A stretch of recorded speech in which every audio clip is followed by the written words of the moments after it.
Pentingnya meraih kepercayaan seseorang. Memori atau kenangan biasanya muncul kembali dalam pikiran kita jika tanpa disadari kita berada di tempat yang mirip dengan peristiwanya. Misalnya, Anda pernah menyatakan cinta di bawah pohon selagi cinta pertama di masa SMA dulu yang ternyata ditolak. Begitu suatu hari 20 tahun kemudian, Anda melihat atau merasakan suasana yang mirip dengan suasana itu, memori Anda tahu-tahu mengeluarkan data yang membuat Anda terkenang dengan cinta pertama dan tolakan pertama tersebut. Hebatnya lagi, memori tersebut ketika muncul justru seringkali membawa kebahagiaan. Percayalah, walaupun Anda mengingat patah hati pertama 20 tahun yang lalu, Anda tetap saja mentertawakan atau tersenyum-senyum sendiri mengenang peristiwa tersebut. Kisah lain, mungkin suatu hari Anda sedang berjalan dengan pasangan Anda di kendaraan, misalnya di mobil. Tiba-tiba ada lagu di radio favorit Anda yang mengingatkan Anda akan peristiwa menyakitkan. Mungkin Anda pernah diputusin mantan dan lagu itu menjadi latar ketika peristiwa terjadi. Percayalah, walaupun saat itu Anda sedang membicarakan topik lain dengan pasangan Anda, otak Anda tanpa komando akan cepat bisa membuat memori tersebut keluar. Tanpa diperintah, tangan Anda membesarkan volume suara lagu tersebut sambil berkata, "Lagu bagus nih, aku suka." Namun, kita semua tahu bahwa memori Anda sedang berada di masa lalu yang mungkin tragis, tapi indah dikenang. Lalu, di hati kecil Anda mulai nakal, bertanya-tanya apa kabar sih si dia, lalu Anda tersenyum-senyum sendiri. Coba apa yang terjadi kalau ternyata pasangan Anda menangkap perubahan wajah Anda dari sudut matanya.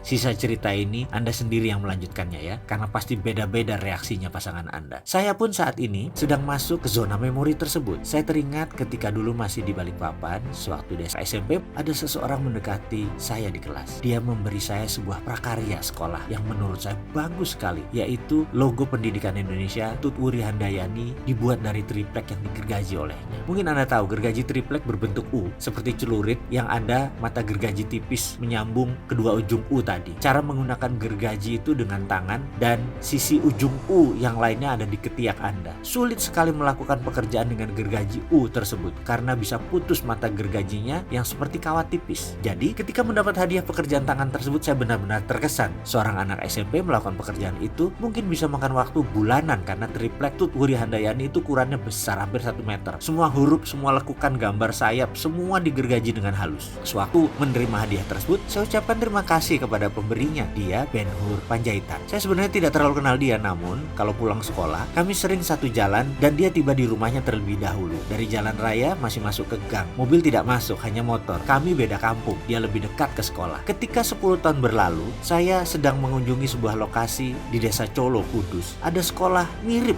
dengan bentuk sekolah SMP Negeri 1 Balikpapan di sekolah saya. Dulu, tiba-tiba memori tentang Ben Hur terbersit di kepala saya. Yang kepikiran adalah apa yang dimaksud dengan Ben Hur kasih hadiah tersebut ke saya. Apa spesialnya saya waktu itu? Kenalan juga nggak terlalu deket kok. Sebelum dia memberi hadiah itu dan setelahnya kami juga tidak terlalu dekat. Namun 10 tahun kemudian saya jadi teringat Ben Hur gara-gara hadiah tersebut. Di mana kampung dia sekarang ya? Apa kabarnya? Saya jadi ingin bertemu dengan Ben Hur. Dan kalau bertemu saya ingin tanya mengapa dia memberi hadiah itu. Karena waktu itu saya tidak sedang berulang tahun dan tidak ada peristiwa istimewa saat Ben Hur memberi hadiah itu. 10 tahun sejak memori itu muncul, alias 20 tahun berlalu sejak meninggalkan Balikpapan, ada hal yang memancing memori tersebut muncul. Saat itu saya bekerja di PT Rifan, cikal bakal PT Rekapital, yang pemiliknya dan CEO-nya adalah Bapak Rosan Roslani. Singkat cerita, kalau boleh nyombong nih ya, Rosan dulu pernah bekerja sama saya, tapi 8 tahun kemudian, selama 2 tahun, saya adalah pegawainya Rosan. Itu bisnis, itu biasa, pernah di atas, pernah di bawah. Jujur, itulah hidup, berputar-putar terus, dan yang pasti, hanya rezeki yang tidak pernah tertukar. Kalau sudah jatah si A, ya pasti dapat. Dia memerlukan saya, dan pastinya saya memerlukan income yang cukup besar untuk bayar hutang-hutang saya waktu itu. Rosan memerlukan saya karena saya cukup galak dan tegas dalam memimpin organisasi. Bahkan banyak yang bilang saya ini asshole, keras dan disiplin, dan gak ada belas kasihan. Saya sangat berorientasi pada result, pengejar prestasi. Kala itu, saya sedang melakukan inspeksi ke divisi sales. Saya cukup bertanya apa yang mereka lakukan. Mereka pun jawab, habis bertemu Bapak A, Bapak B, dan sebagainya.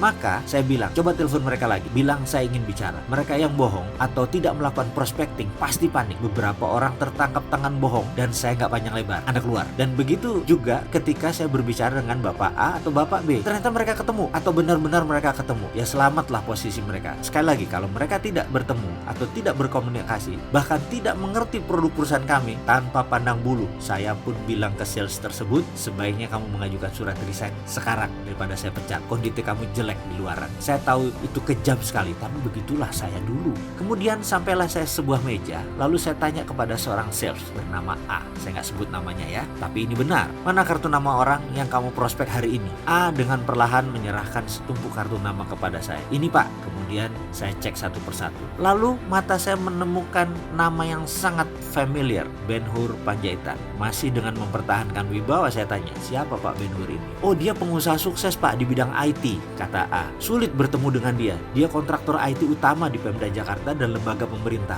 Wah Pak, luar biasa Pak. Orangnya baik sekali, santun dan dipercaya banyak lembaga. Itu jawab A membanggakan. Orangnya namanya Ben-Hur Panjaitan versinya dia. Saya tersenyum dalam hati. Nah, pasti ini teman yang saya cari. Tapi mendengar cerita A, saya menjadi kecut. Apakah ini Ben-Hur yang saya kenal atau Ben-Hur yang lain? Bukan teman SMP saya. Lalu saya tanya pada A, apa dulu Pak Ben-Hur pernah tinggal di Balikpapan? Wah, saya kurang tahu Pak. Saya coba hubungi dia lagi Pak, kata A. Saya lihat dia menelpon di depan saya. Seperti biasa, sulit sekali terhubung. Dari resepsionis hanya terhenti di sekretaris pribadi Pak Ben-Hur. Muka A pucat. Dia takut sekali ekspresinya. Takut saya marah soalnya. Dia pasti berpikir saya akan marah, saya akan memecatnya. Lalu di tengah menunggu, saya ambil telepon itu dan berbicara dengan sekretaris Pak Ben-Hur. Maaf Bu, bisa tolong sampaikan ke Pak Ben-Hur. Saya tahu dia pasti sedang sibuk, tapi tolong sampaikan ada orang yang namanya Wowi ingin bicara. Ya sudah, lebih baik saya yang memulai. Saya adalah orang yang bisa menerima kegagalan, tapi saya tidak bisa menerima ketika saya tidak coba. Jadi saya mengawali. Mudah-mudahan dia ingat dan mau menerima saya kalau ini Ben-Hur yang sama. Sesaat kemudian terdengar bunyi klik. Suara telepon yang tadinya nada tunggu menjadi hening. Ada orang di seberang sana dan bukan mesin. Terdengar suaranya berkata, Bapak Wowi, apa kabar kamu? Tertawa dia langsung. Saya menarik napas lega, iya ini Ben-Hur yang saya kenal. Lalu tanpa basa-basi saya langsung bertanya kapan dia ada waktu untuk bertemu. Dia jawab, hari ini juga bisa, jam makan siang bagaimana? Ketika tiba di kantornya di Bilangan Jakarta Selatan, ratusan monitor komputer IT berjajar dengan pegawai yang jumlahnya ratusan. Rasanya bisa dikatakan bahwa dia adalah satu raja IT di Indonesia. Bahkan di tahun itu organisasinya mengurus cyber security dan cyber defense lembaga pemerintahan. Perusahaannya sudah kelas dunia secara teknis. Begitu ketemu, untuk menuntaskan rasa penasaran saya pun bertanya mengapa dia memberi hadiah itu dulu kepada saya. Lalu dia jawab, Wi, gue lihat lo orangnya lain, gak banyak omong. Mata lo menunjukkan lo orang kreatif. Gue tahu lo bakal jadi orang sukses. Jadi kalau gue gak punya apa-apa di kemudian hari, pasti gue butuh lo. Jadi akhirnya saat itu gue memutuskan bahwa gue harus ambil hati lo, katanya. Lalu dia melanjutkan, walaupun mungkin kita dulu orang biasa-biasa saja, gue sudah bisa bayangkan jalan hidup lo ke depan. Dan lo tahu, Wi, puluhan orang gue invest seperti lo di masa kecil dulu. Dan investasi gue gak ada yang salah. Semua benar, semua pada sukses. Termasuk semua pekerjaan yang gue dapat, gue panen dari tebakan gue membaca masa depan sahabat-sahabat gue dulu. Mendengar cerita itu saya menjadi terdiam. Seorang yang santun dan pandai hati ini memang benar apa yang dikatakan dan dilakukannya. Berinvestasilah untuk mendapatkan trust seseorang. Dan dari saya langsung percaya pada Ben-Hur. Itulah sukses Ben-Hur Panjaitan.